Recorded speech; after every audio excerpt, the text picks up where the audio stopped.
The space gate to Dark World is charged up and now open. Welcome back, X, YouTube, Twitch. It's your boy KDZ bringing you guys another market watch. And again, guys, the reason why I do these videos is to have a huge passion for trading card games. I love talking about trading card games. I want to continue to build a community.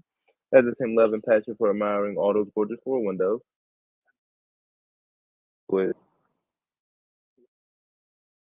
Memory Lane, we left off on Utopia the Lightning. We ran across his original print copy coming out of the Yu-Gi-Oh! That sold manga promotional cards. They came out with a manga as a promotional as a promo, the original print. It wasn't a Shonen Jump. It was a Yu-Gi-Oh! Zexal. And of course, guys, like always, we're doing these market watches outside of live with the live shooting alive with you guys. So you know you're gonna hear the birds and the bees, the wind blowing, and your occasional airplane flying by. On Monday, December 25th, 2023, 4:16 Central 16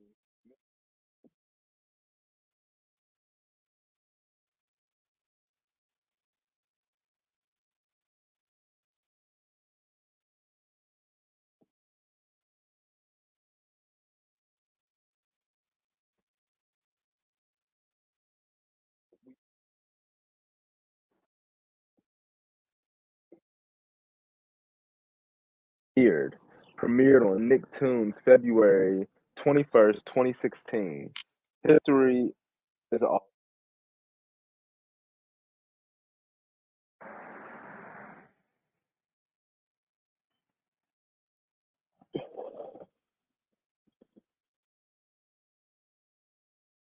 a bond between us. This was Utopia. We got it on the 1st of March, and then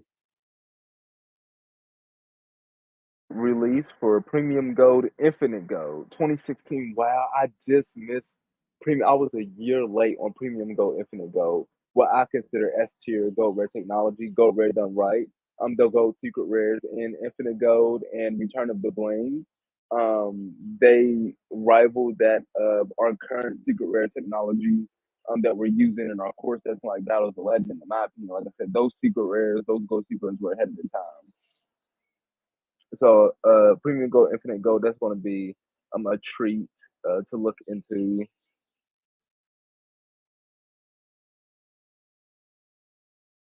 So Premium Gold, Infinite Gold, and Premium Gold, Infinite Gold is the second one. I'm pretty sure that's the one with the Cosmos in it. And then I'm gonna go Wing Raiders. There's Wing Raiders. So let's do here, right? Premium Gold, Infinite Gold.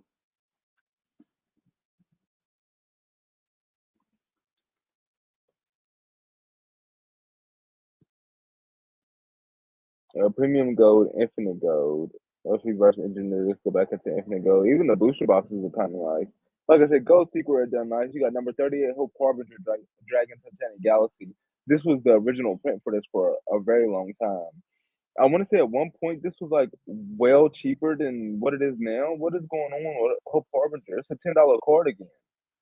What? With 21 listings on the market. Okay, last January it was $10. In August it was 5. This January again is back up to 10. Okay. All versions. Ultra rares are the Ghost in the Past, the second haunting, 53 listings as well as 264. And the supers are the Cybernetic Horizon Special Edition. 59 listings as well as 250 marketplace, 286, a $3 card. I mean, see, of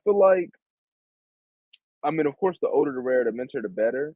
But I feel like the community agrees that that gold secret rare is done right. I mean, yes, the super and the ultra were much easier to get, and they were probably in sets that were much more widely open. However, the community agrees that the $10 copy for this, match ready for this, is the gold secret rare.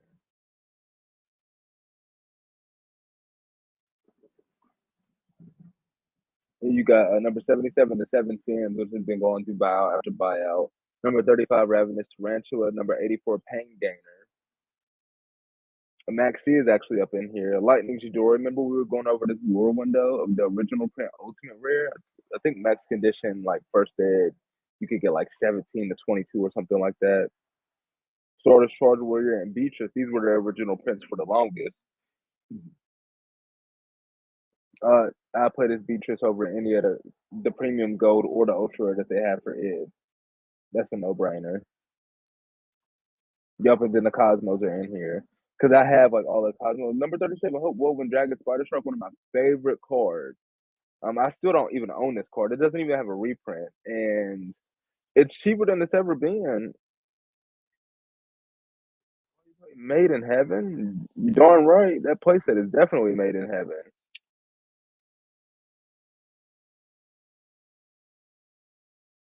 My Hope Woven Dragon Spider Shark.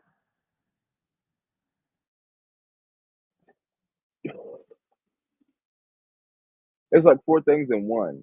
It's it's five things in one. It's a number monster. It's a dragon. It's a spider. It's a shark. It's a sea serpent. Nani?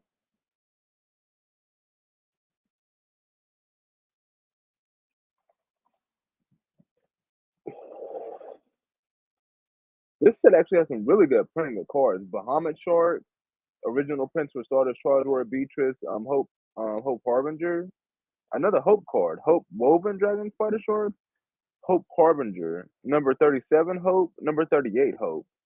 Hmm.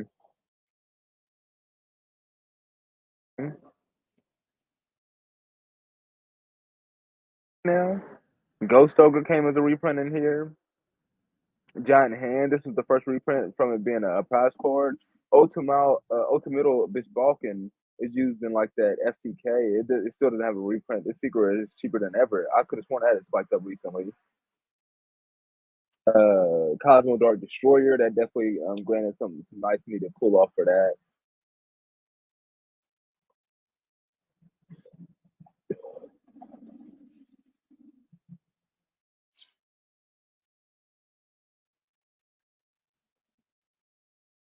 If I don't have the Cosmo cards that I have in a binder or something, I'm gonna definitely be sure to go set a binder aside just to put Gold Secret Rares in because I think they're worth that much. They're worth their own binder.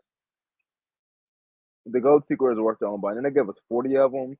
It's so dope. Like you guys know about my affinity for having themes, archetypes with matching rarities from the same set. And Konami goes extra hard with this one, giving us Cosmo and matching Gold Secret Rare rarity. Like that's incredible. That's perfect. So would say.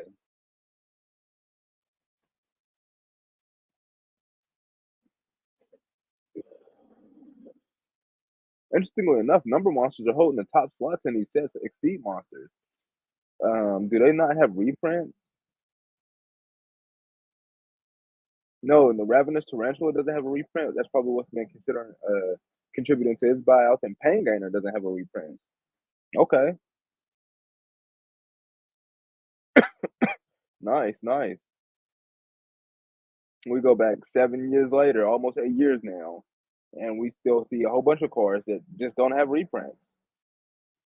It's like it's tough. It's tough for Konami to continuously print, like reprint sets are tighter than they ever been before. That's why, like at first, when I first heard the announcement for this right here, oh whoa whoa whoa, we don't need to do all that. We haven't even went over Ring Raiders yet. Let's open up a link in the new tab. Open up another link in the new tab, and let's go.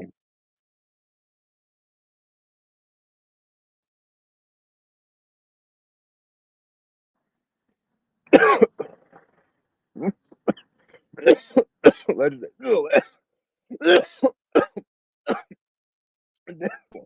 Excuse me.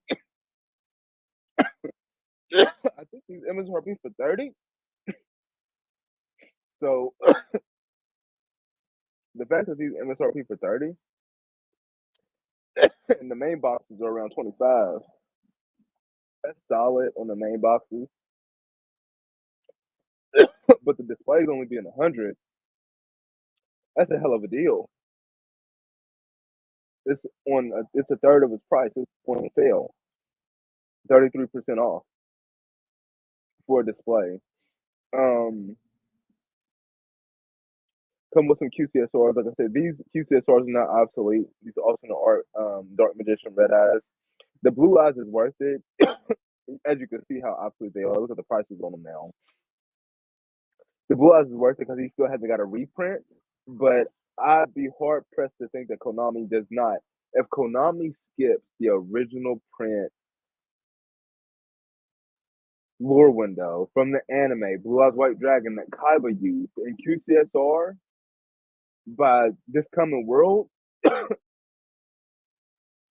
we need another Grandpa man.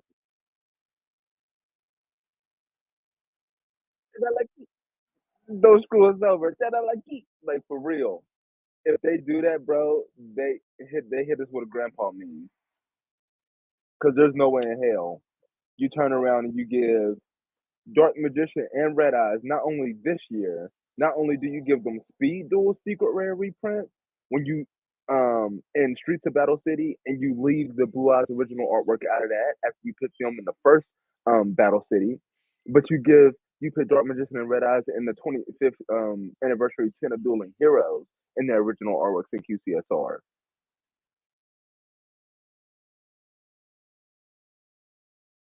Closely, Konami, what you gonna do? The Ultra isn't here pointless. I don't understand. But these are not bad. At first, like I said, when I first heard about this, I'm like, who wants this? Nobody wants this. This 25th anniversary. We don't want reprints of older cards like this. Start in the When I first heard about this, I wasn't doing market watches at the time. At the time, we didn't start doing the market watches until like July of this year is when we started on the market watches. So I wasn't doing the market watches at this time, but after doing the market watches and then just seeing so many different cards and seeing so many cards that don't have reprints, I'm like, I understand it. Like this was a nice way for Konami to, shout out to the old Yu-Gi-Oh heads at the same time giving reprints to a whole bunch of cards that would have been a nightmare to try to piece out into different reprint sets, cards that have never gotten reprints, to bring them up to the new card technology all at once. And not only do they do these, but then they gave us the booster boxes, which they're nice. Like I said, I'm still interested in. I mean, you got Throw Servant, Invasion Vengeance. I thought that one was going to be. Hold on.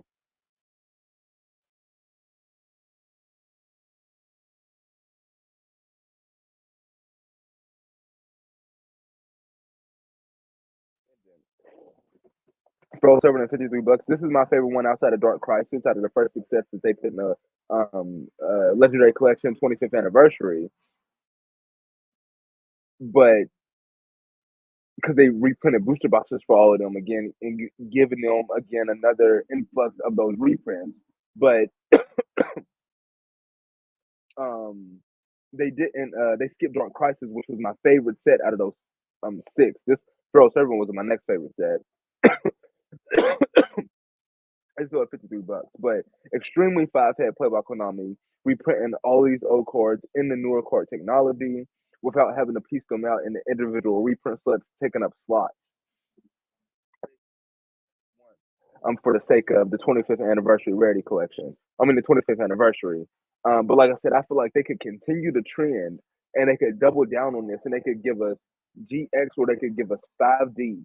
They could do five sets from both of them or one of them and give us the same every card that was in them and give them the same rarities that they brought them in too. So put the ultimate rares in there, even though they would use today's updated ultimate rare technology, they would put those ultimate rares in there. Excuse me, and the ghost rares, and of course they'll be using the ghost rare updated technology. But again, they will be able to reprint a whole bunch of older cards that don't have reprints in the new card technology.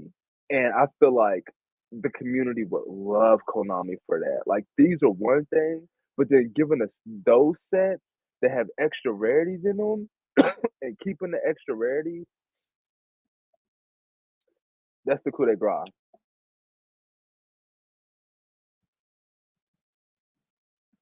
That's the coup de grace to our wallets. Like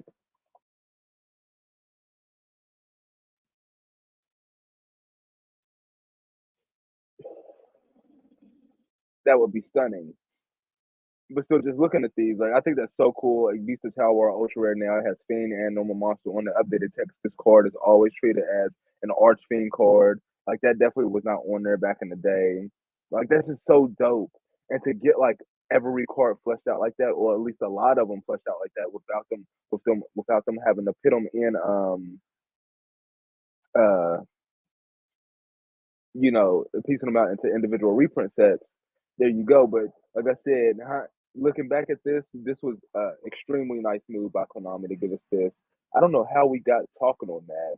It was Wing Raiders. What was we looking at? This right here. I don't see how this like led us into that, but I thought that was pretty cool.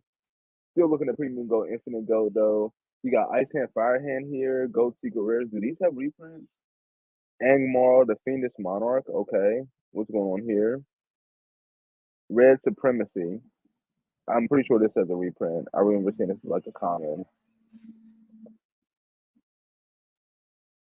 If there's some more Hope stuff,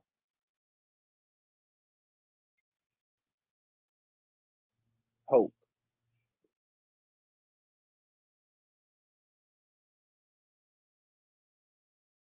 number 37.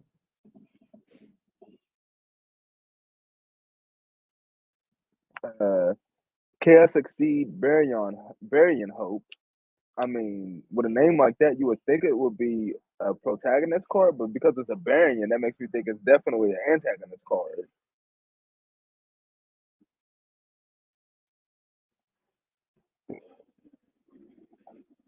Magician of Hope. This is a really good card. It's a card I don't really see used in pendulum decks, but it's a really good card. I use it in Master Duel. I probably use it in real life too. I'm not sure. I do own it. I think that's the only print it has two out of Twin Chaos. Yeah, it's the original print super rare out of Twin Chaos. But no, there's no consistency. Worm Hope, Convoy Hope of Gusto. There's no consistency between the numbers last hope, Ray of Hope, between the word hope and any like cards in Yu-Gi-Oh. I mean, there's some like that have the name Hope in them that are attached to the Zexal era, like number 38, uh, number 37, uh, this Shining Hope Road, numbers Last Hope.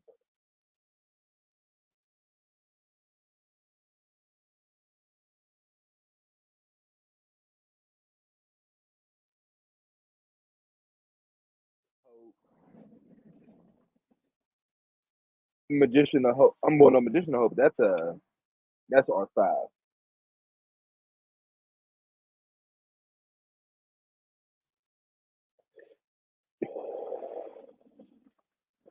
Memory of Hope, ultra rare, coming out of 2020 Lost Memories. Draw cards equal to the number of exceed monsters with different names you control.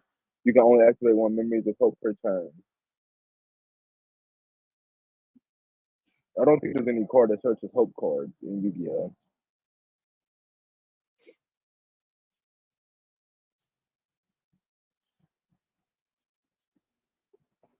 But a card that's $10 Ooh, this is a.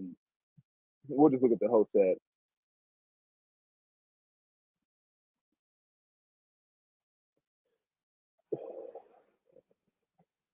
I've been meaning to come take a look at this set for the longest of times, primarily because where they at? They're not even up here. Have they Numeron Network and the rest of the cards that go along with Numeron Network? Have they really fallen that far? Numeron Network, 94 listings as low as 62 cents, market price 117. Remember how broken people were saying this is going to be for the meta?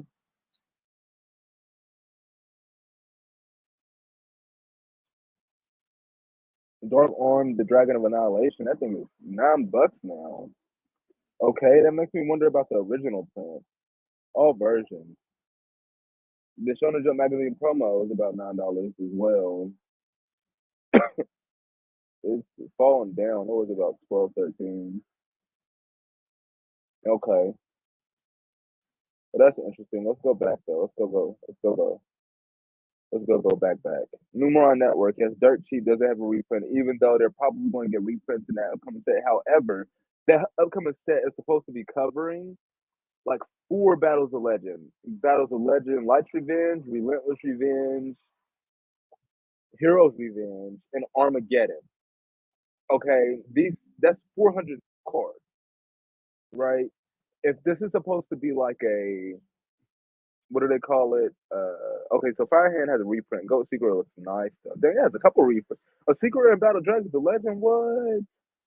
Okay. It's interesting though because Dragons of Legend Unleashed and Dragons of Legend 2, their secret technology is A tier, but Dragons of Legend, its secret technology is C tier, unfortunately,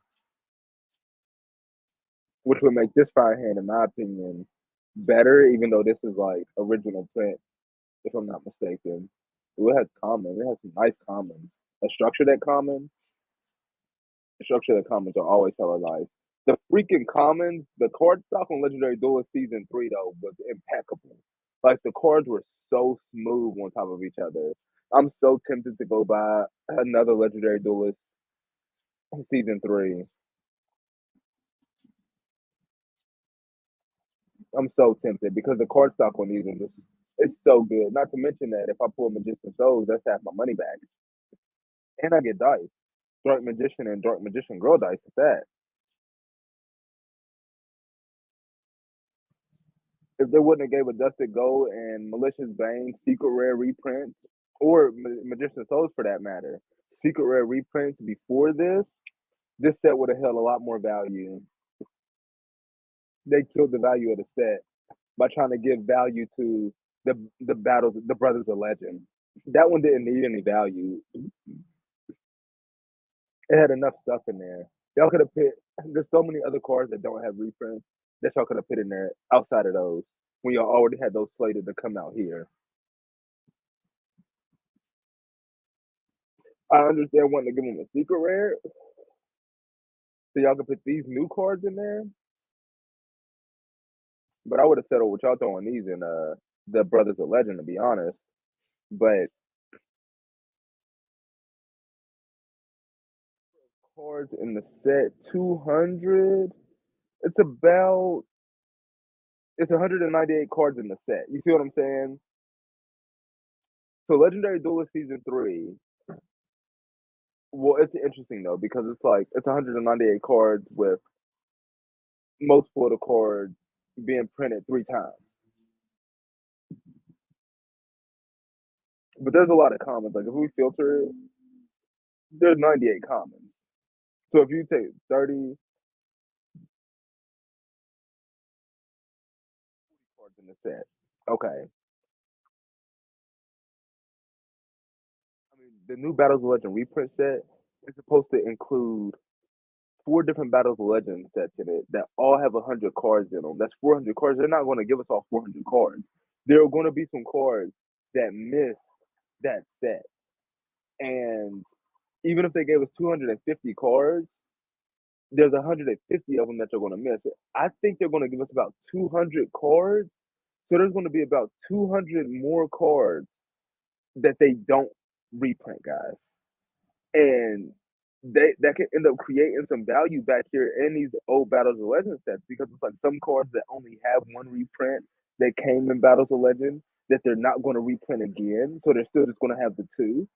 Some cards debuted in Battles of Legend and they're not going to reprint in there. So they're not going to have a straight reprint in there. So Battles of Legend is going to be the only print for those cards. Like that's going to happen to quite a few of these. I feel like there's just too many. Numeron, for some reason, if you don't have it, I would highly advise picking it up now. And of course, guys, this is not a financial advisory channel. This is financial advice. I'm just telling you guys how I look at these TCG markets. And the Numeron cards are hella primed right now. I think outside of Numeron Network, the rest of them are ultra. Okay, Numeron Calling, Numeron Network, they're secret. And then that's it. Yeah, that's it. The rest of them are ultra rare. But still, like those cards, I could see them not reprinting. I'm really curious to see what cards they decide to fit in there as commons as well, because I feel like this would be a unique way for them to reprint cards that they got their first reprint in Battles of Legend, but they're still foil cards. But then they have a chance to put them as common. So I'm curious to see what commons that they give us in that Battles of Legend reprint set as well.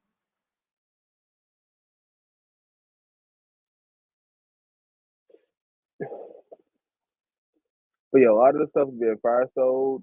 Outside of the stuff that's like been announced and like the most expensive stuff, I'd probably watch in terms of like what I'd be getting rid of from this.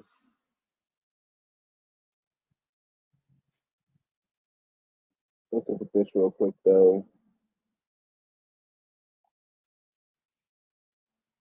Like always, guys, we can't be out here all day. Hopefully, I've provided some value with this live stream, Marco. It's like Kakarot. Send me your energy so we can get that space get charged up for a part two. We come out here and continue our trip down memory lane. But with that, we're gonna be getting up out of here. Nimbus, are we in there? Are we in there? Yeah, we in there.